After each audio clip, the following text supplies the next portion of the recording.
Salut à tous et bienvenue sur Astro Dobson pour cette première vidéo de l'année.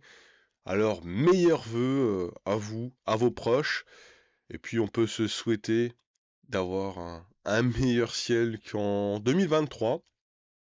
Croise les doigts, on verra. Alors j'espère que vous avez bien profité de cette trêve hivernale. De mon côté, j'ai pas mal travaillé, un petit projet bien sympa. Un truc que j'avais en fait dans la tête depuis pas mal de temps. Et puis je me suis dit allez, on y va, c'est parti, on va profiter des vacances, on va profiter du fait que le temps est pas top depuis quelques semaines, hein, pour pas dire quelques mois. Et donc, je vous présente mon dernier projet, une monture fait maison, altazimutal, Arduino, commandée depuis mon PC. Alors pourquoi? Si vous avez suivi les vidéos de la chaîne, j'ai déjà l'Open Astro Tracker, et on peut se demander l'intérêt de cette monture. Alors deux raisons toutes simples. La première, rappelez-vous, c'était milieu de l'année dernière, j'avais diffusé une vidéo sur le suivi, le tracking qui sur nos Dobson est parfois très pénalisant. C'est assez déroutant de voir l'objet qui n'est pas bien suivi et puis on avait entamé un peu un travail là-dessus pour essayer de comprendre et je me suis dit que ça serait bien d'avoir une monture d'essai, quelque chose où je peux faire varier les paramètres et puis essayer de comprendre, d'analyser qu'est-ce qui se passe, pourquoi le suivi parfois est vraiment pourri. Et puis alors, la deuxième raison, beaucoup plus terre à terre. Il y a quelques semaines, je me suis juste un peu bloqué le dos. Et en gros, pendant 2 semaines, j'arrivais à peine à me porter moi-même. Et je me suis dit, ah, dans ce contexte où il fait moche tous les jours, ça y est, il va faire beau, et puis je serai pas en mesure de faire de l'astro.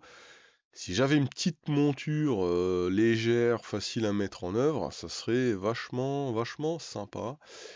Et pour tout vous dire, petit truc, tout ce qu'on va voir après, je l'ai fait depuis là où est posée la monture là sur la photo. Donc depuis mon bureau, la monture était dedans, moi j'étais assis bien au chaud juste à côté. C'est quand même assez sympa comme de se dire que voilà, on peut se mettre tranquille, bien au chaud, et puis même pour ceux qui ont quelques problèmes de dos, quelques problèmes de mobilité, une petite monture comme ça, ce serait pas déconnant. Mais du coup, cette petite monture, qu'est-ce qu'elle a de particulier? C'est une monture qui fonctionne avec un programme Arduino, mais ça, on va en reparler dans quelques minutes. Alors, je l'ai dimensionné de la manière suivante. Si vous connaissez l'Open Astro Tracker, vous reconnaissez les roues deck de l'Open Astro Tracker, hein. Je me suis pas embêté à redessiner des pièces qui sont bien faites. Toute la partie là, elle est vachement cool, vachement bien faite sur l'Open Astro Tracker. On va dire que c'est une déclinaison Altaz de l'Open Astro Tracker, hein, clairement. Je suis parti directement sur une double motorisation Alt, parce que on sait jamais. Peut-être que dans un avenir plus ou moins proche, on mettra autre chose que un objectif plus un appareil photo. Donc, tant qu'à faire, cette monture doit pouvoir supporter une charge plus importante que avec un unique moteur. Et on a aussi cette particularité, vous voyez les 4 pieds avec à chaque fois un roulement à billes, c'est une monture autoportée, autoportante, hein, comme vous voulez. Ça veut dire concrètement que l'axe ne supporte aucune charge. L'axe est complètement libre. La monture, avec un doigt, vous la faites vraiment tourner. Il n'y a aucun effort pour la mettre en mouvement. Ça, c'est quelque chose que je voulais vraiment, contrairement à nos Dobson qui, justement, sur l'axe AZ, portent l'ensemble de la charge de la monture, ce qui entraîne fatalement des choses, et on verra si ces choses ont une influence.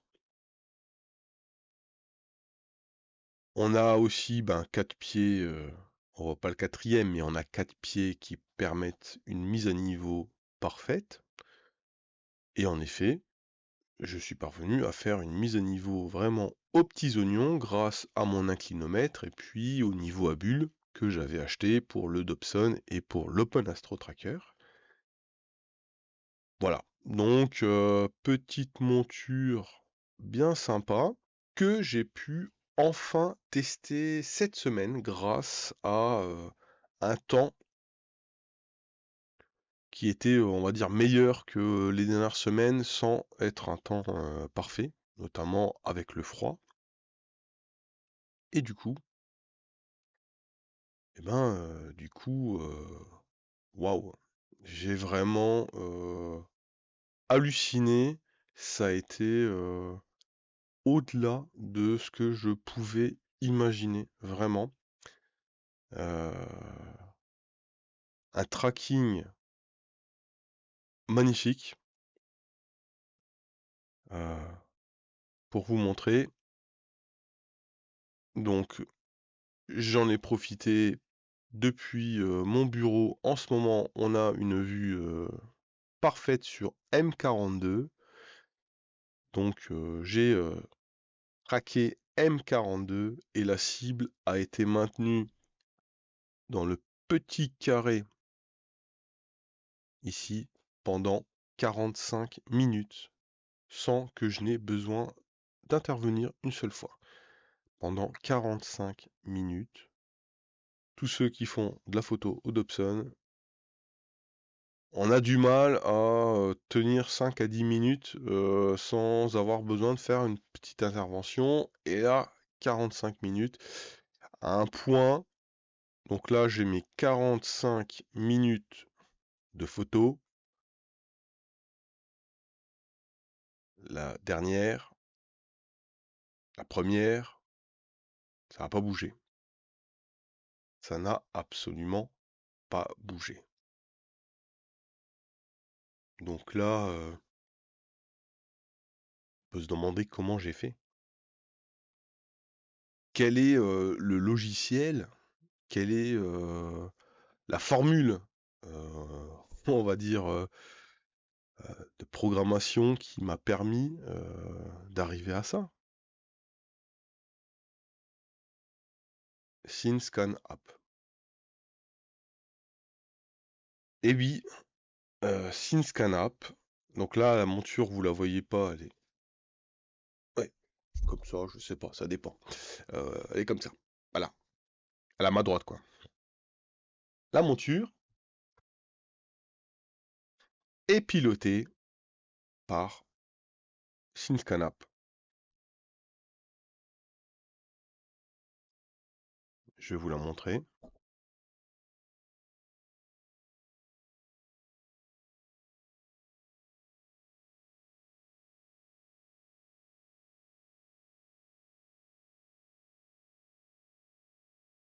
Comme d'habitude, hein, on vise un objet, on fait le petit objet actuel sync, et puis voilà ma petite monture que vous n'entendrez même pas se déplacer parce que elle ne fait absolument aucun bruit, on n'entend rien, les déplacements sont juste fluides, magnifiques, c'est juste incroyable. Elle est pilotée grâce à SceneScanApp et pour cela, en fait, j'ai écrit un petit firmware pour Arduino qui permet de faire croire à SceneScanApp qu'il est connecté à mon Dobson. Du coup, eh ben, pour tout mon écosystème logiciel, APT, Nina, SharpCap, etc., etc., j'ai aucun paramètre supplémentaire, rien à faire. Lui, ben, il pense que, enfin lui, Synskana pense que il a un Dobson derrière lui, et bah, du coup, les autres logiciels communiquent avec SceneScanApp qui communique avec ma monture. Alors je sais, il existe des solutions comme OneStep, etc., etc. Mais le but de cette monture, c'est vraiment d'essayer de...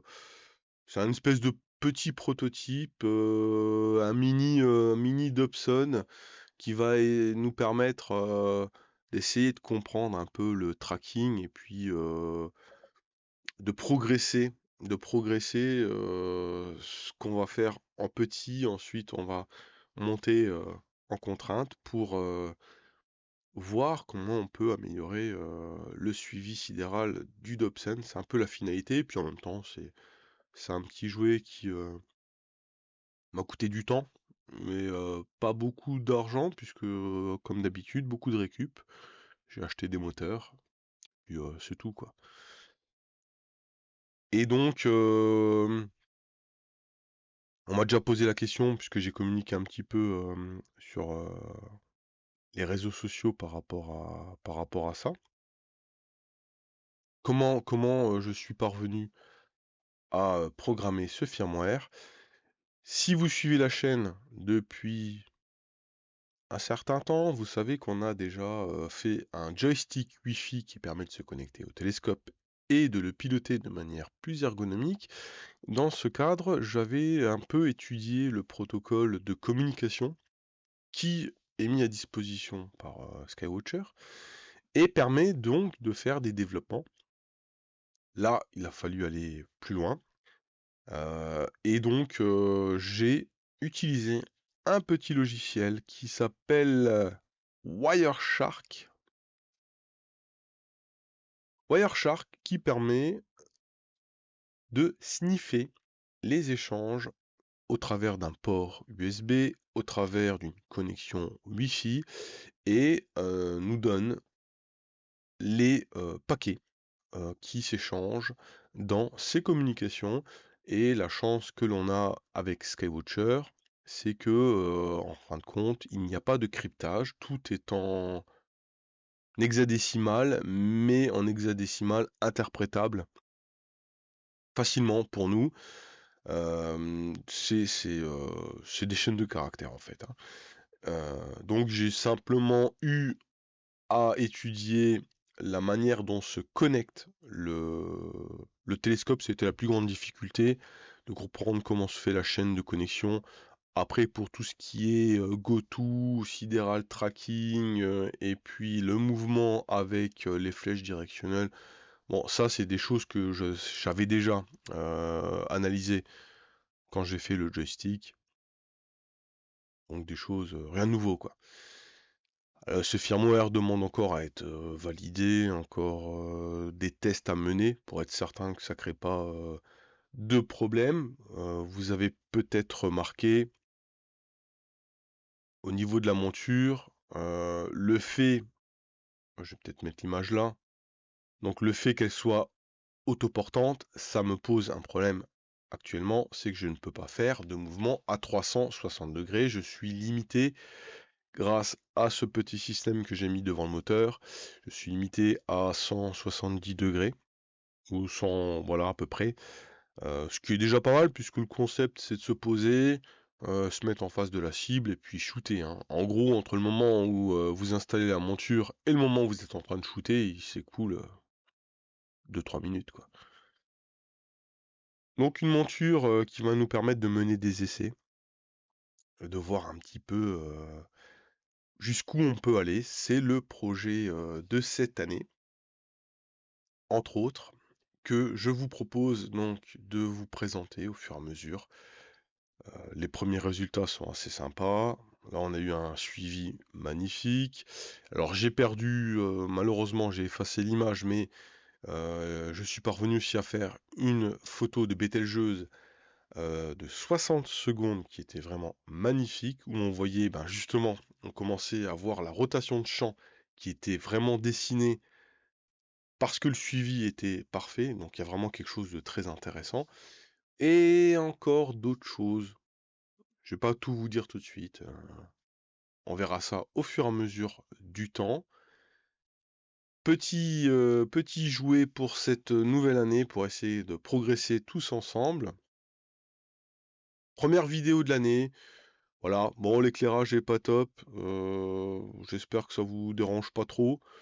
Et d'ailleurs, si ça vous dérange pas trop cet éclairage, je me dis que ça pourrait être sympa, pardon, de se faire des petites séances d'observation ensemble, peut-être en live, je sais pas. Jusqu'ici, j'étais un petit peu, ça m'embêtait un peu parce que ouais, l'éclairage est pas top. Enfin, la lumière est pas géniale. Mais bon, limite, on s'en fout. Le contenu, on va dire, c'est l'essentiel. Mais dites-moi en commentaire ce que vous en pensez. Si vous avez des idées, des questions, n'hésitez pas à me les poser. J'y répondrai peut-être avec un peu de temps, mais j'y répondrai comme je le fais depuis maintenant un peu plus de 2 ans et demi. Et je vous dis ben, à très vite pour de nouvelles vidéos.